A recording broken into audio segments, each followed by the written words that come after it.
Bonjour, cette vidéo portera sur les amortissements. Les amortissements, c'est les charges reliées aux immobilisations. Donc, lorsqu'on achète une immobilisation, bon, déjà une immobilisation, c'est quoi? C'est quand on achète un bien qui va nous être utile sur plus d'une période. Donc, on peut penser à une auto, un bâtiment, on peut penser aussi à du mobilier, de l'équipement, hein, des fours, des frigos. On peut aussi parler des rénovations quand on loue un local. On appelle ça des améliorations locatives. Donc, c'est toutes les rénovations qui doivent être faites dans un local quand on le loue pour la première fois. Et ces rénovations-là vont nous être utiles pour une longue période. Donc, quand on achète une immobilisation, le montant ou le coût d'acquisition de cette immobilisation, on le met dans les actifs. Donc, on achète quelque chose, mais on ne le met pas dans les charges comme d'habitude, on va le mettre dans les actifs. Parce que ça va nous être utile pour une longue période. Donc, étant donné que ça va être utile pour une longue période, la charge, on va vouloir la mettre dans plusieurs périodes. Hein. On va répartir la charge sur plusieurs périodes, dans toutes les périodes pendant lesquelles elle va nous aider à générer des produits. Donc, c'est ça le principe de l'amortissement. L'amortissement est la répartition du coût de l'immobilisation sur les périodes pendant lesquelles le bien participe à générer des produits. Donc, l'amortissement, c'est quand, à la fin de l'année, souvent les entreprises vont faire ça une fois par année, ils pourraient le faire plus souvent à leur choix, l'entreprise met une charge parce qu'ils ont utilisé le bien, et en même temps, ils vont réduire la valeur de l'actif. Donc, l'actif est réduit du même montant.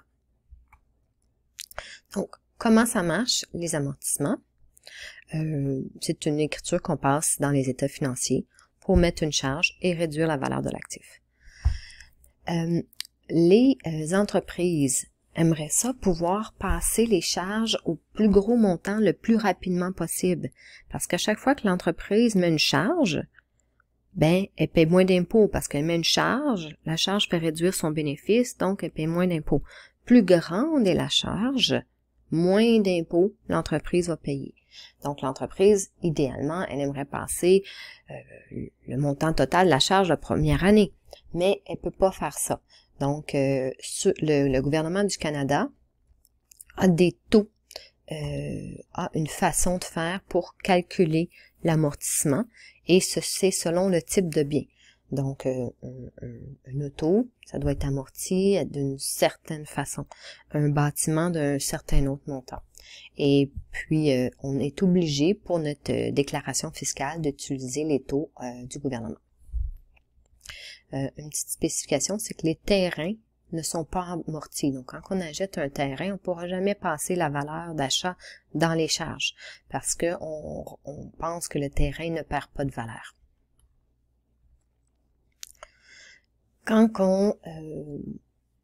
Juste avant de regarder les états financiers, là, quand on veut comptabiliser un amortissement, on a dit qu'on met une charge, on réduit la valeur de l'actif et on doit déterminer le montant de la charge. Donc, comment on fait pour déterminer le montant qu'on passe en charge cette période-ci? Bien, il y a 3 méthodes, linéaire, dégressif et selon l'utilisation.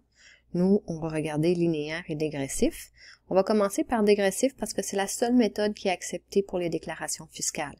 Donc, quand on fait notre déclaration de revenus et qu'on calcule la charge d'amortissement, on n'a pas le choix d'utiliser la méthode dégressif. Donc, c'est la méthode qu'on va voir tout de suite. Comment on fait pour calculer le montant qu'on passe en charge dans une année selon la méthode dégressif? Donc, on va descendre ici, déterminer le montant en méthode dégressif. Donc, pour calculer le montant que l'entreprise peut passer en charge, elle multiplie la valeur comptable de l'actif au début de l'année fois le taux d'amortissement qui est donné par le gouvernement du Canada. Donc, on peut aller voir sur le site du Revenu Canada. Par exemple, si on achète une voiture, hein, notre entreprise achète une voiture, quel est le taux? Donc, il y a différentes catégories. Ça peut être long. Donc, on va taper, on va faire un CTRL F pour trouver dans le document voiture.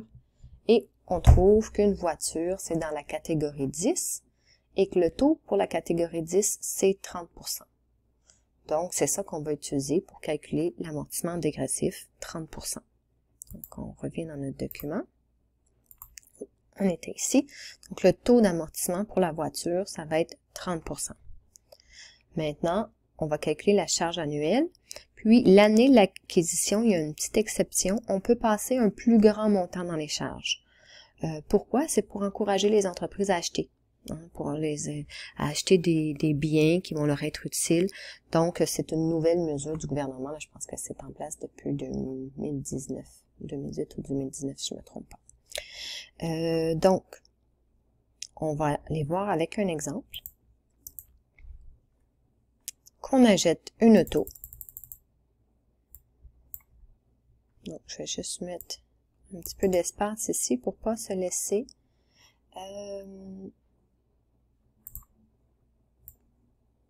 déranger par le calcul linéaire juste à côté.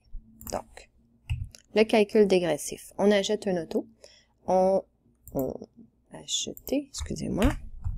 la paye 20 000 $ et on la jette en 2020. Donc, le coût d'acquisition, c'est 20 000 $. Le taux d'amortissement qu'on vient d'aller voir, c'est 30% pour les voitures. Et la première année, on va pouvoir passer 1,5 fois le montant qu'on a trouvé. Donc, quel montant on va pouvoir passer en charge la première année? En 2020, l'année de l'achat, quel montant on va pouvoir passer en charge dans l'état des résultats? Donc, on dit que la taux a une valeur de 20 000 $ fois le 30%.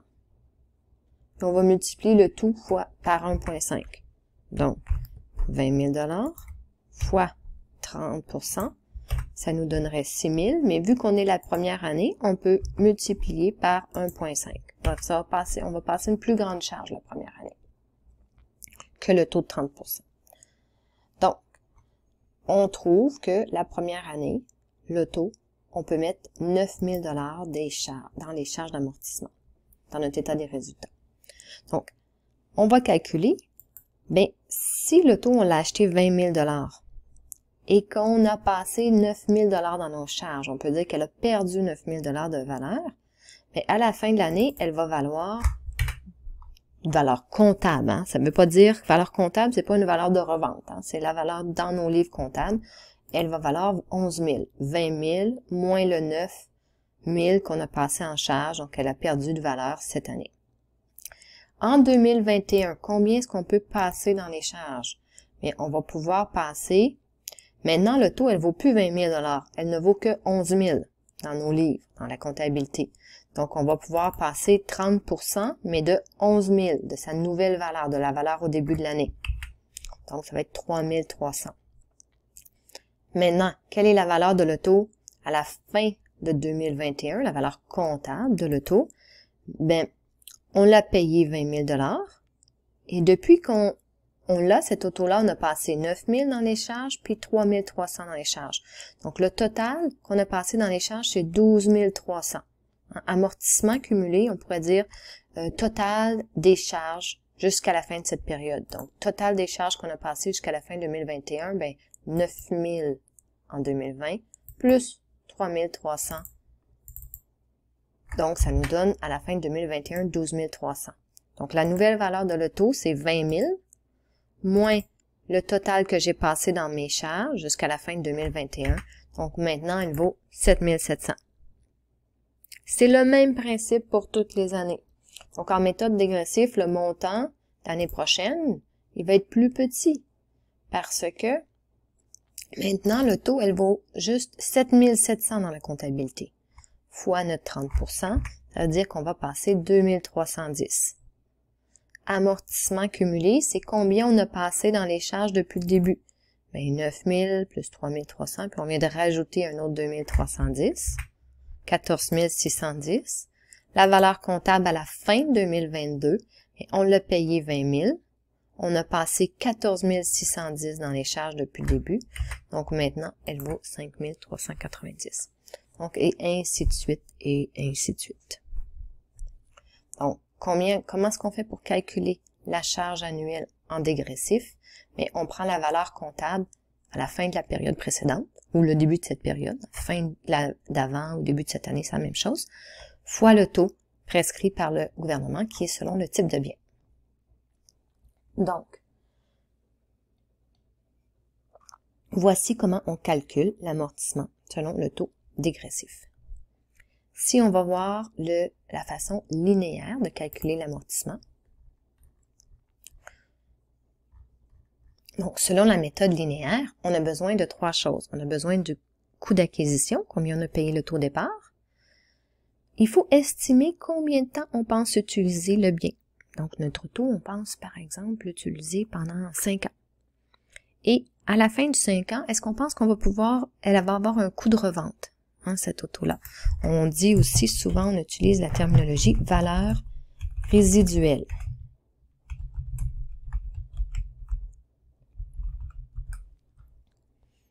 Donc, comment on fait pour calculer la charge dans une année? On va prendre, il est mieux écrit en dessous, la charge d'une année, c'est égal au coût d'acquisition, moins la valeur que je pense la revendre, divisé par le nombre de temps que je pense l'utiliser. Et en méthode linéaire, à chaque année, la charge va être égale. Donc, on va aller voir avec le même exemple, la même auto.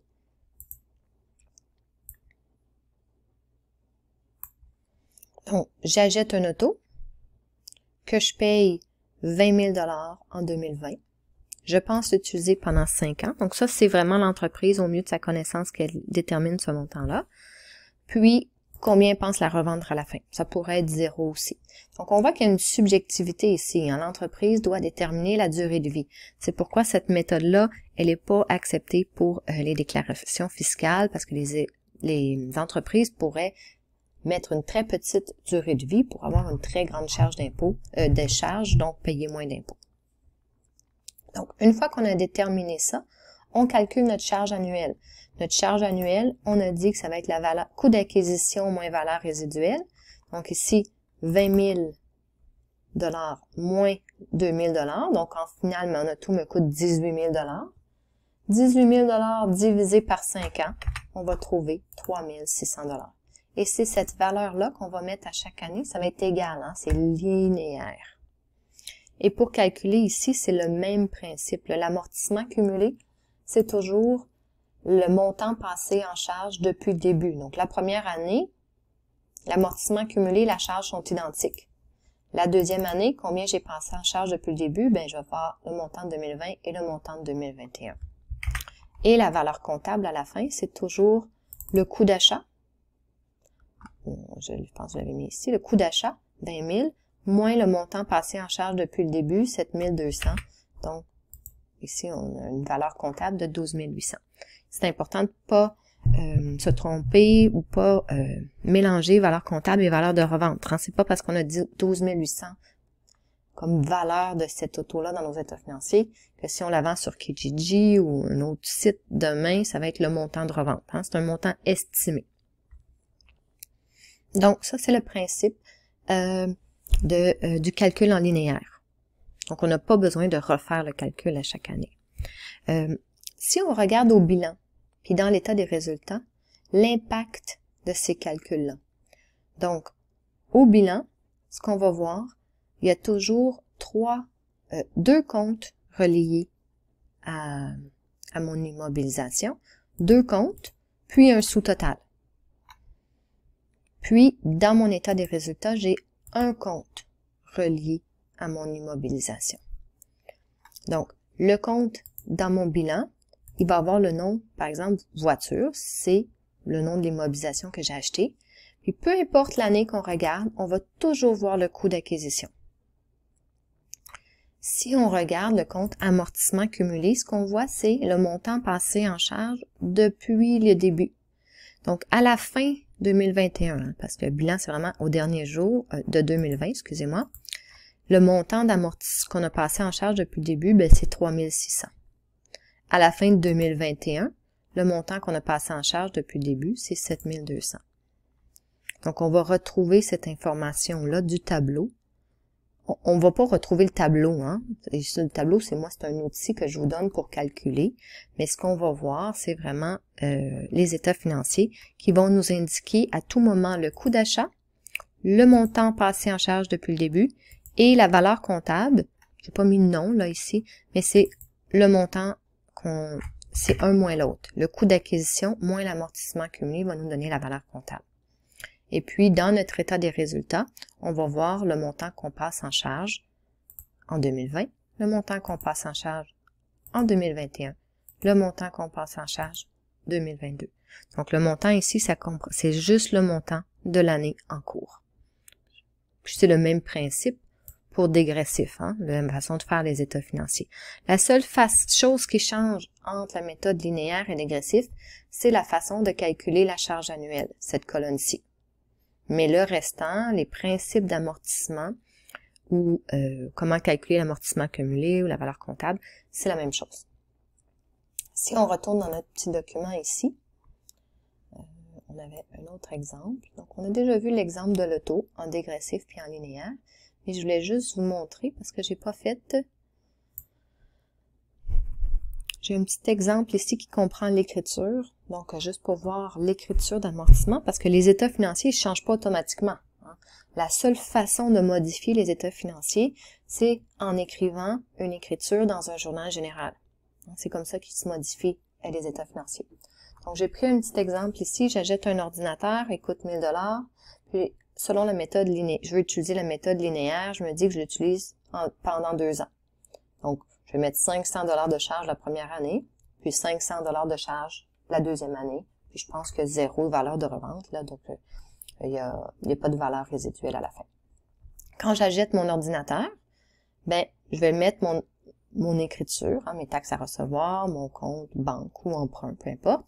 Mais l'important, c'est que je vais mettre ici le compte de l'immobilisation dans les actifs. Hein. À l'achat, je le mets dans l'actif.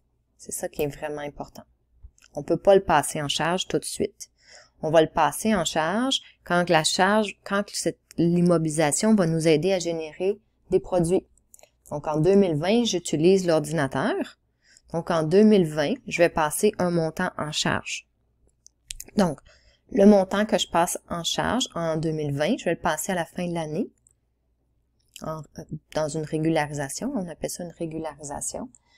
Donc, je vais passer dans mes charges, on a déterminé 500 $, on avait dit 1000 $ divisé par 2, puis mon compte de charge, il s'appelle toujours amortissement le nom de l'immobilisation.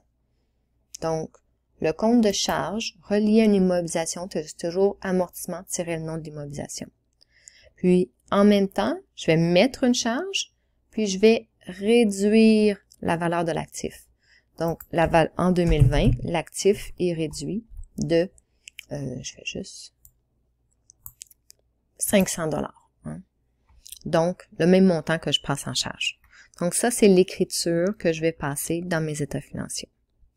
En 2021, ça va être la même chose. Je vais vouloir mettre une charge de 500 $, ici. Puis, en même temps, je vais réduire la valeur de mon actif de 500 $. Donc, ça, c'était pour les petites écritures que je passe dans mes états financiers. Donc, merci. Bonne journée.